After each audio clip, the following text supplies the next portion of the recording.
An experienced diver once pointed out that diving isn't something you do, it's something you experience. There's something to that when you consider that underwater, seeing, hearing, moving and breathing differ from what you're used to on land. Let's start with how you see and hear as a diver. Water is more dense than air, and this affects light. Light changes direction slightly when it enters your mask from the water, which causes about a 1/3 magnification. Depending on your perspective, this can make an object look larger, or closer, or both, though with experience, you mentally adjust for this without thinking about it. Water also reflects, scatters, and absorbs light, so the deeper you go, the less light there is. But your eyes are very sensitive.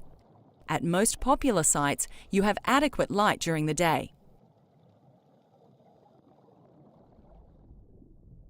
Although you may not notice much light loss in clear water during the day, you may notice color loss.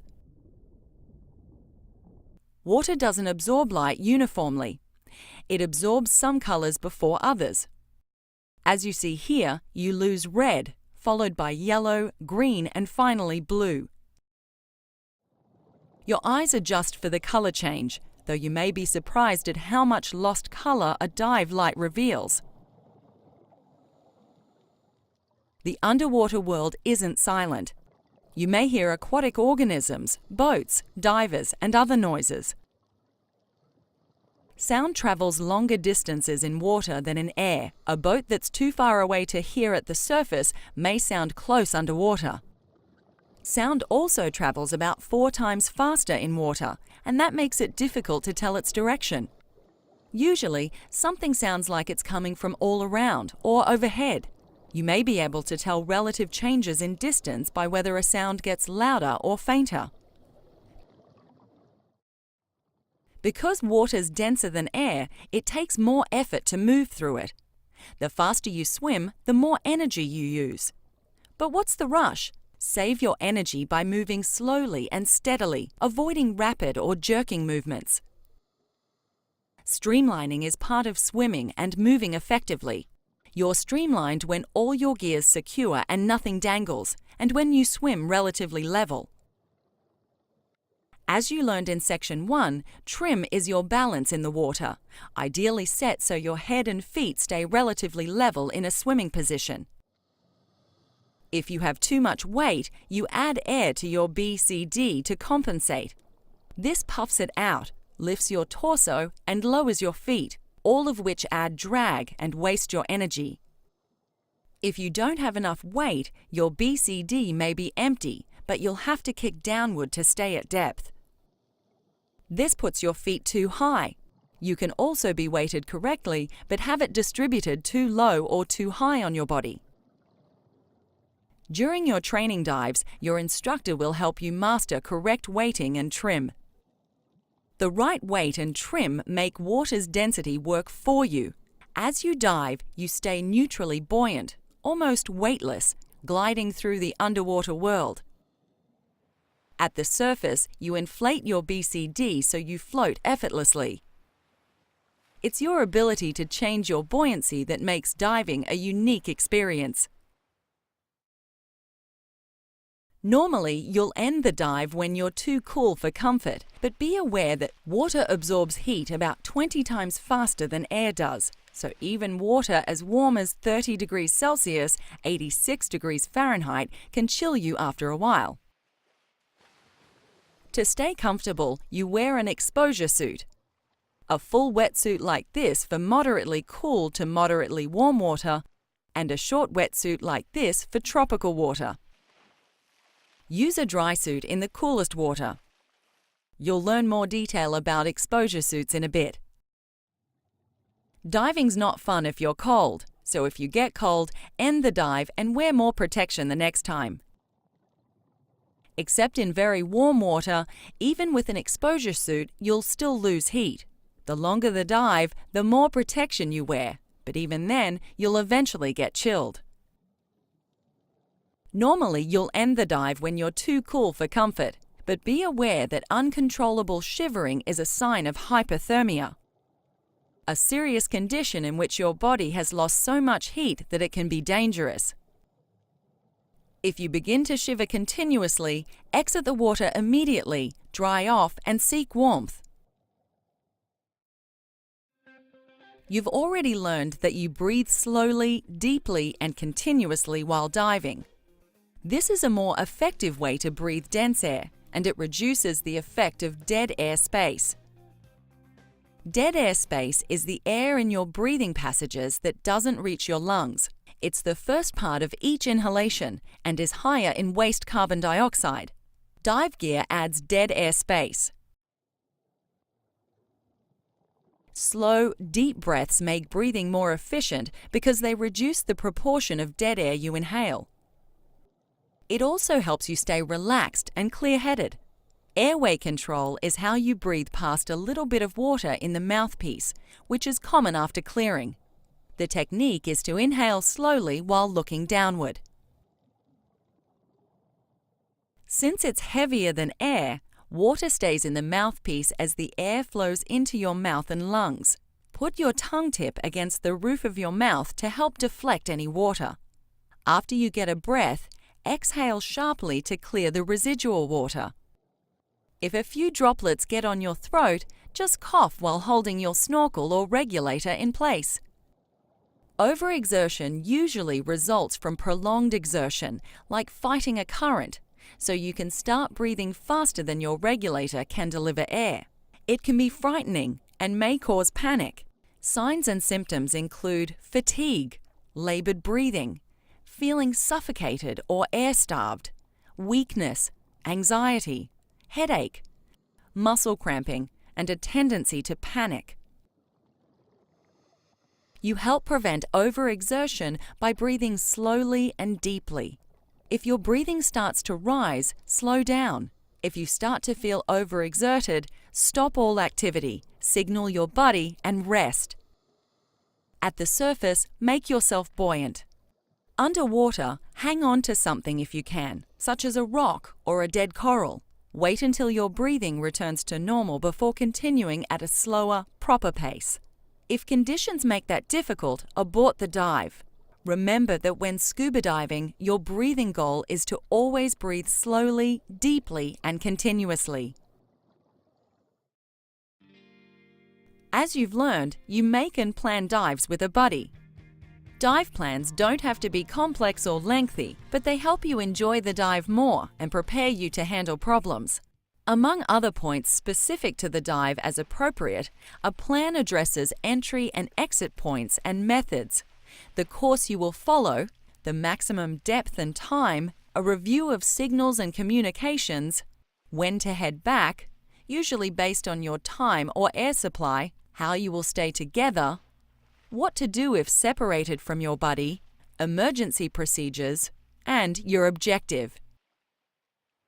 You kit up together, helping each other as appropriate. Then, right before going in, you conduct the pre-dive safety check with the recall phrase, "Begin with review and friend," or any other phrase for BRAF.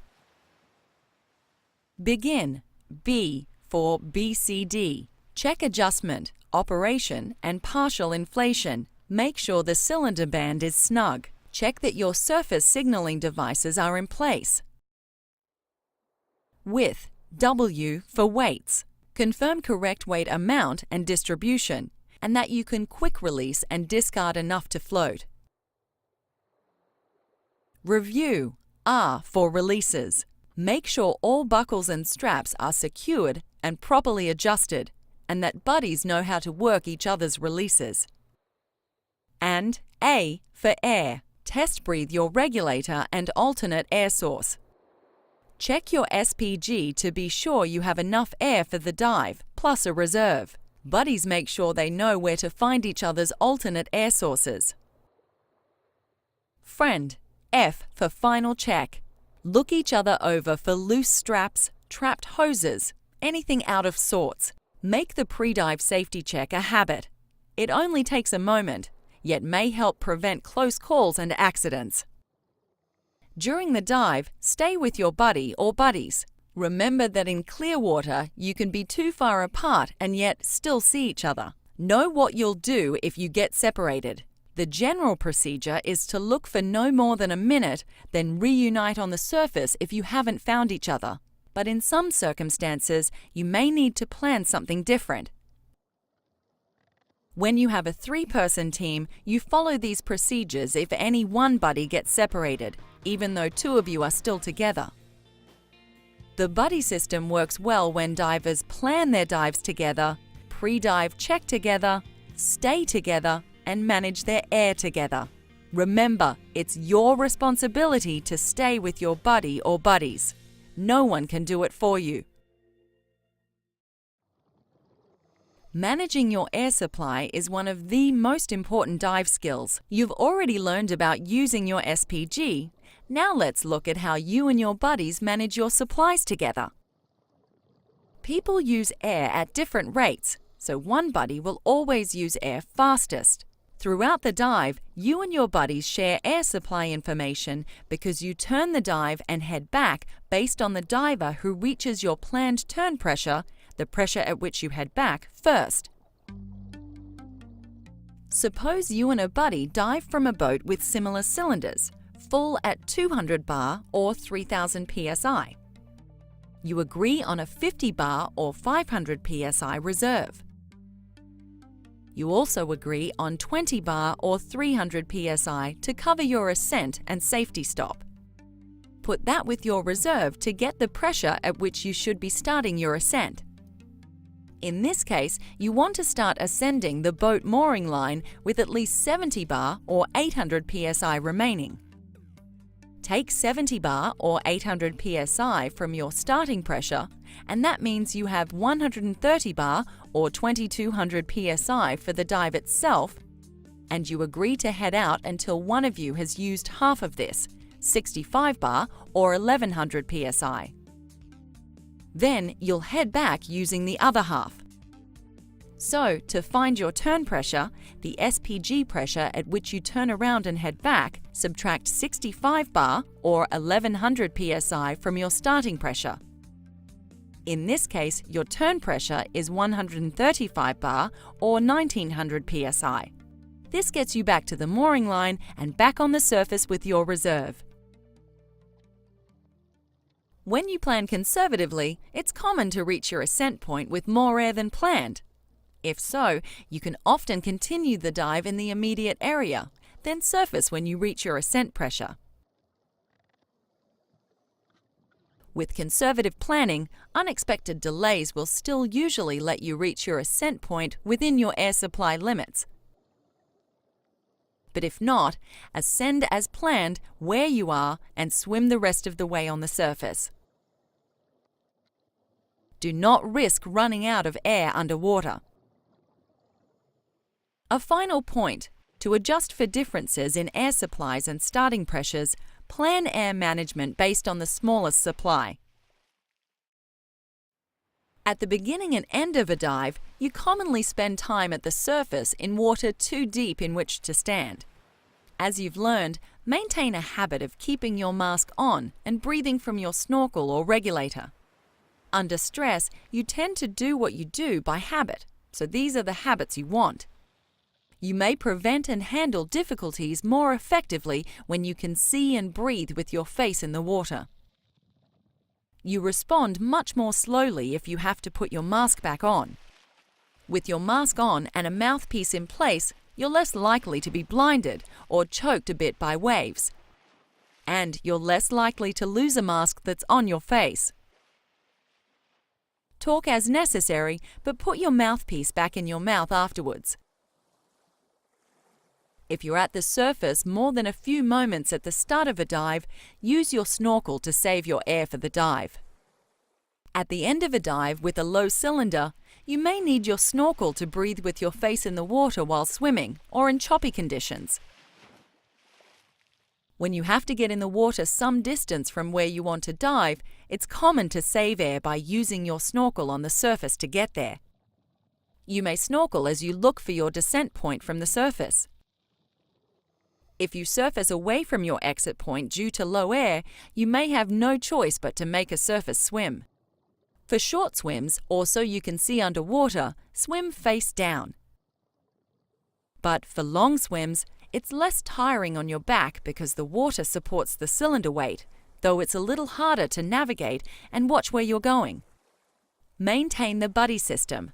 Communicate and stay together. Generally, it works well to swim side by side, like this.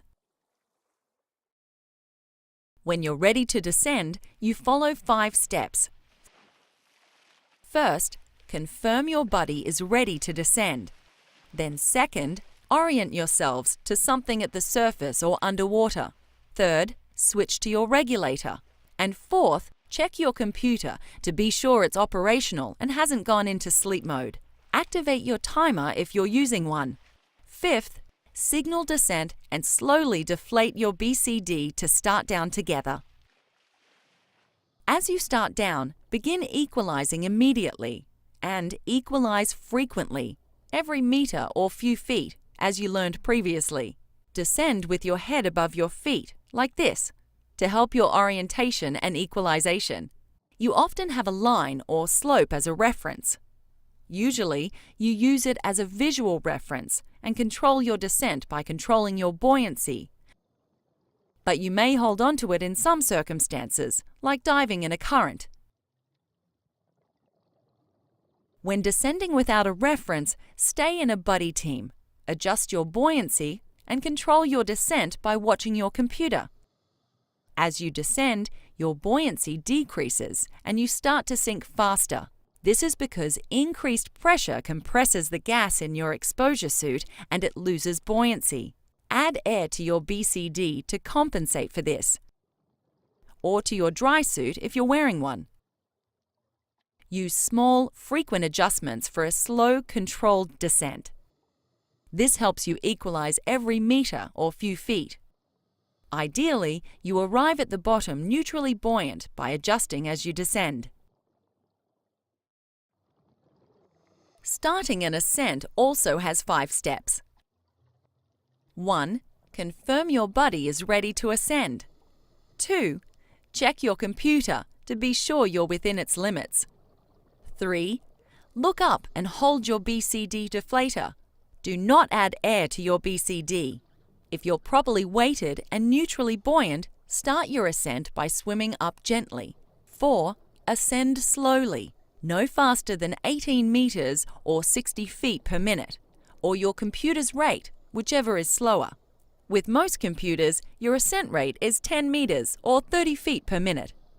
Look up and turn as you ascend to make sure there's nothing above you. Reach up as you near and break through the surface.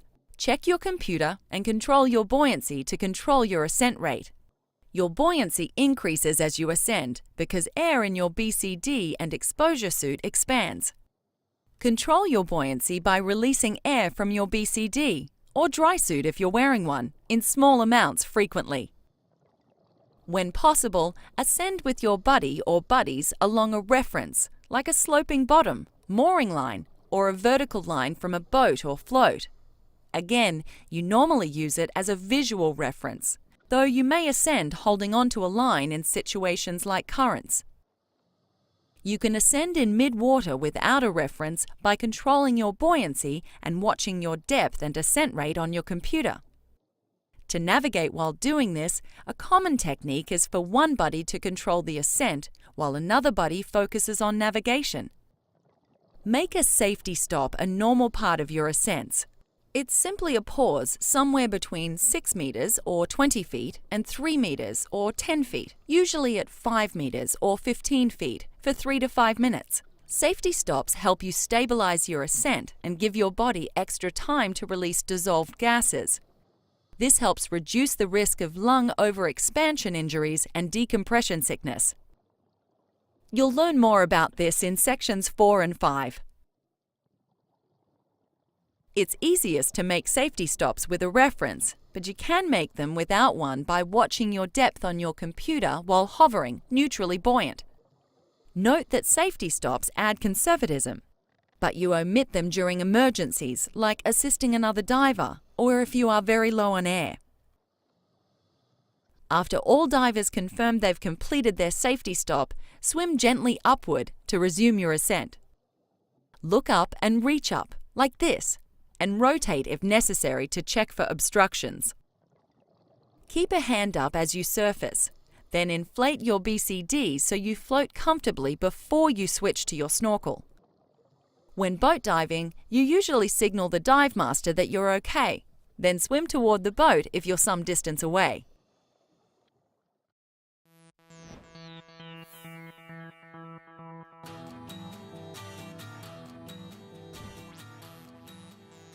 You wear exposure suits for warmth and to provide some protection from accidental stings, scrapes, and cuts.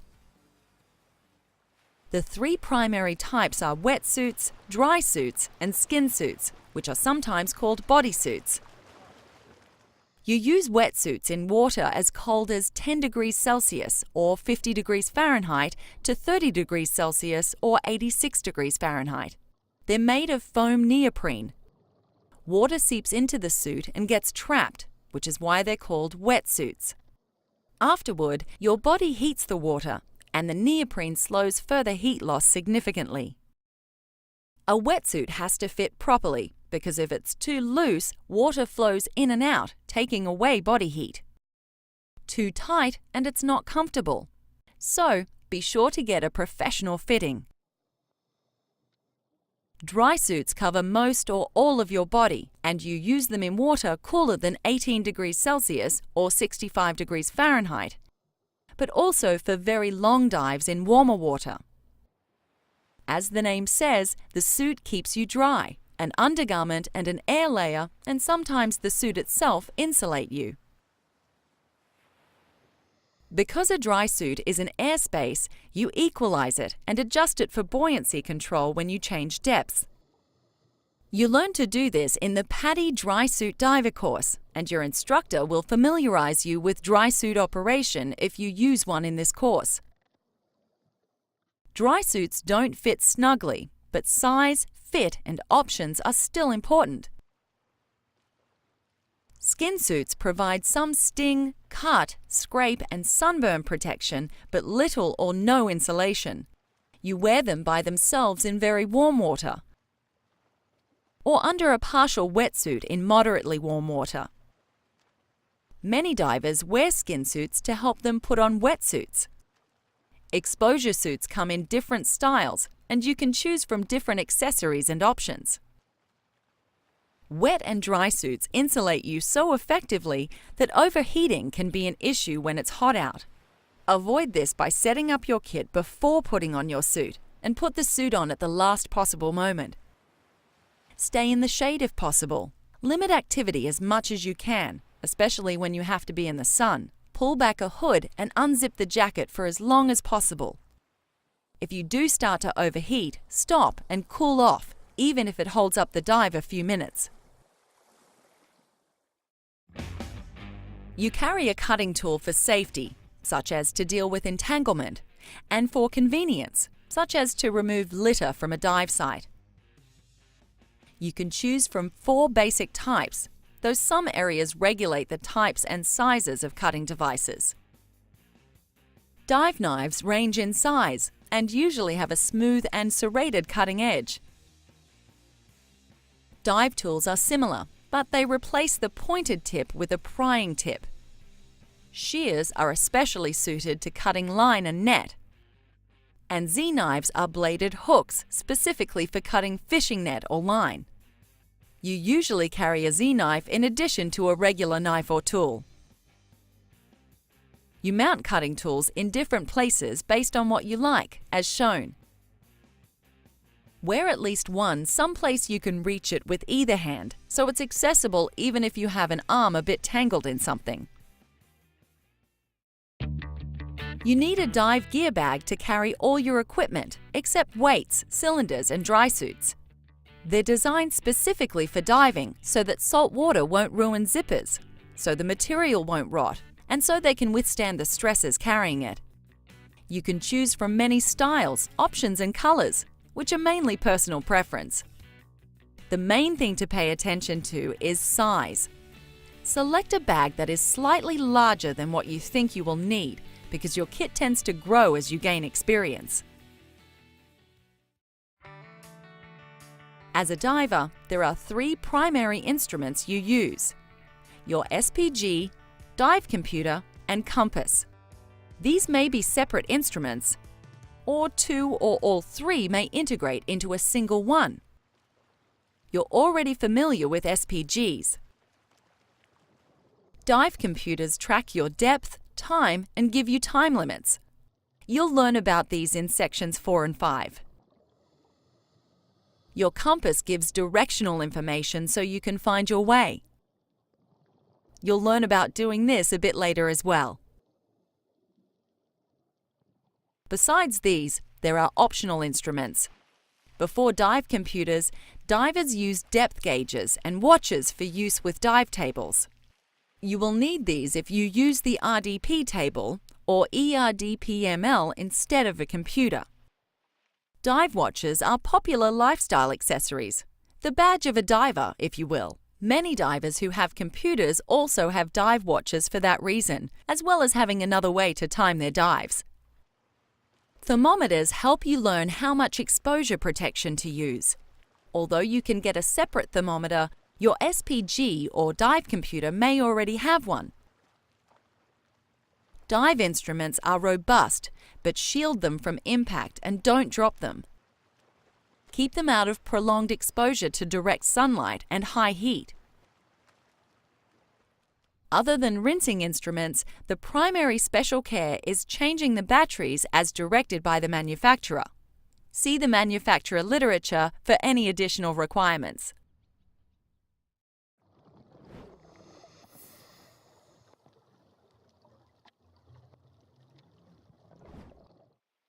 You'll learn several ways to enter the water during this course.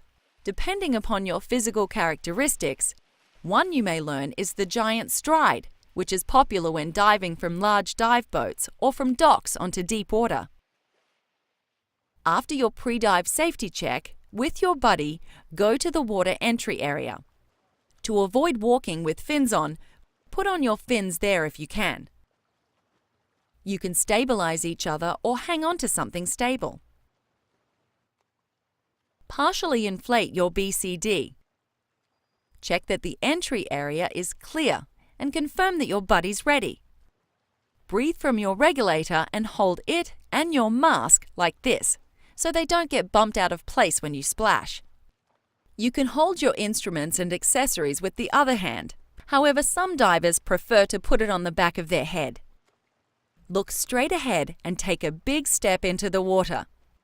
Keep holding your mask and regulator until you're stable on the surface. Turn to the boat or dock, poolside in this case. Signal that you're okay and clear the area for your buddy. Boat diving, you typically wait on a line trailing from near the ladder or the stern if there's a bit of a current. You use a weight check at the surface to determine proper weighting. Starting with your estimated weight, breathe from your regulator and deflate your BCD completely.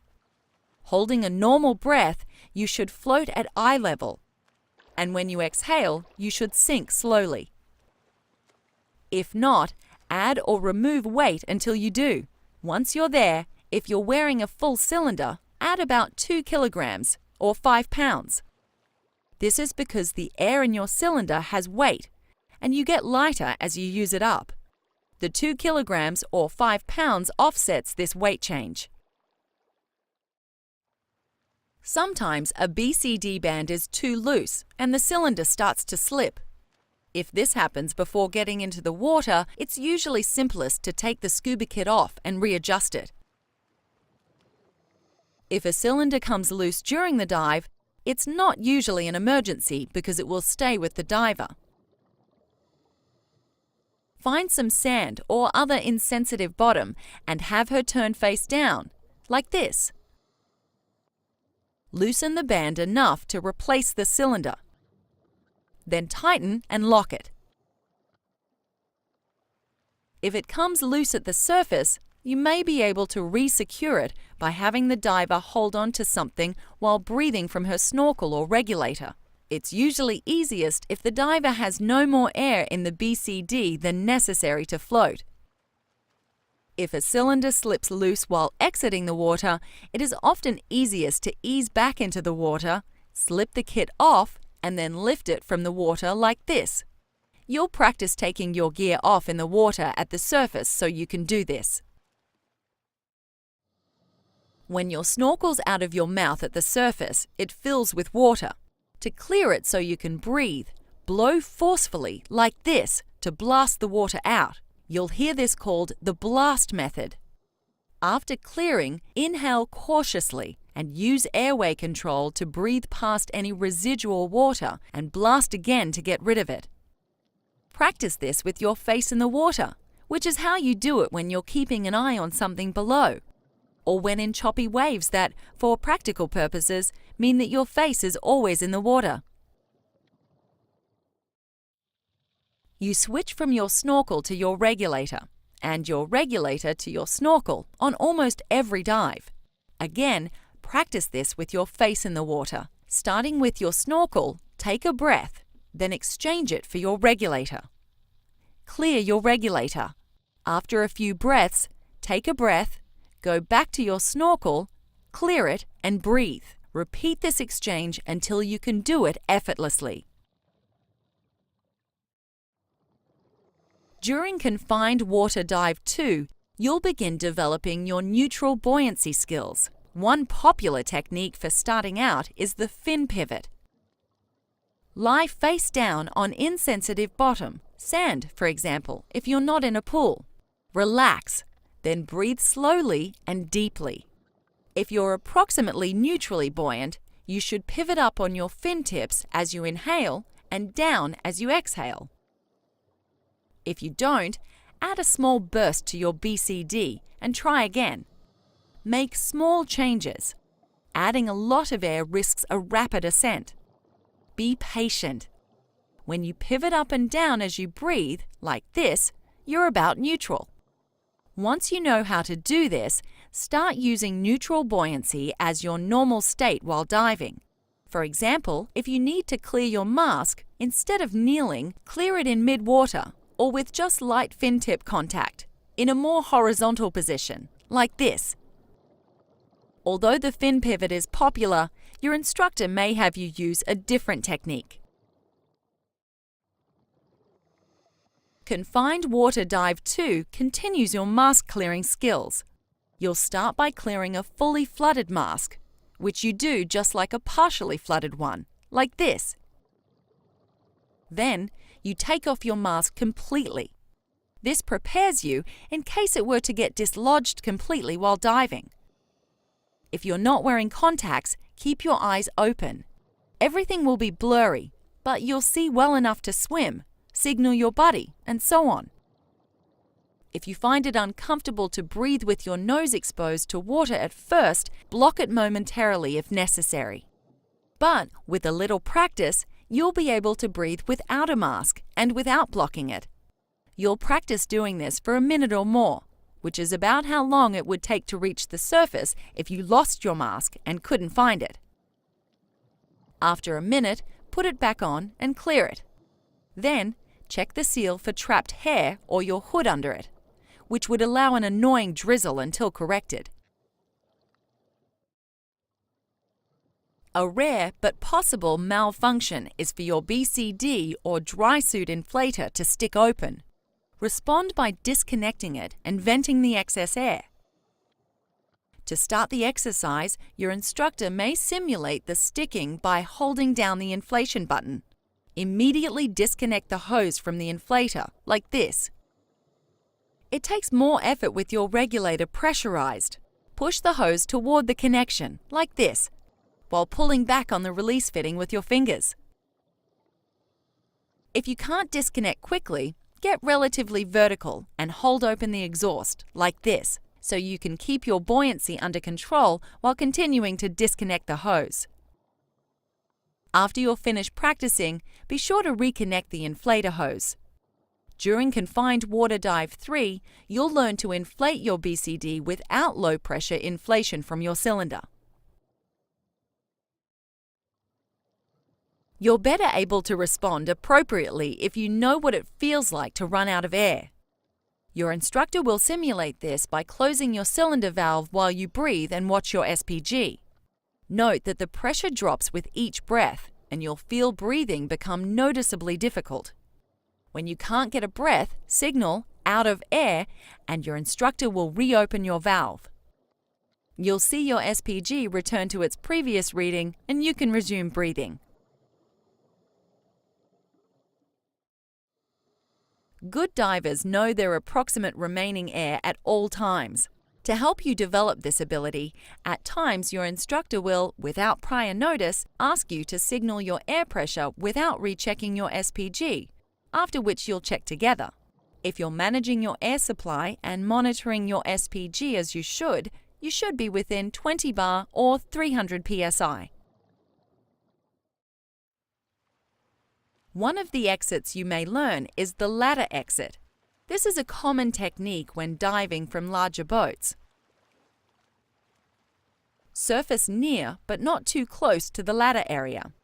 If there's another diver ahead of you, don't get right under her. The diver could fall back in, or her cylinder could slip loose. If there's a current, you usually have a line to hang on to until it's your turn. When it is, approach the ladder and grab it firmly. Keep your mask on so you can see above and below the surface, and switch back to your regulator so you can breathe if you were to fall back in. Then, while keeping contact with the ladder, hand up any accessories, then remove and hand up your fins. Some divers slip adjustable fins onto their wrists, like this, so they have them to swim with if they lose their grip and get pushed away by the current. Breathe from your regulator until you're all the way aboard, and immediately take a seat and have a buddy help you get your gear off. Depending upon the boat, the ladder, surface conditions, and your physical characteristics, you may hand up your weights or your entire scuba kit before climbing the ladder. Some divers can't climb ladders at all and use different exit techniques.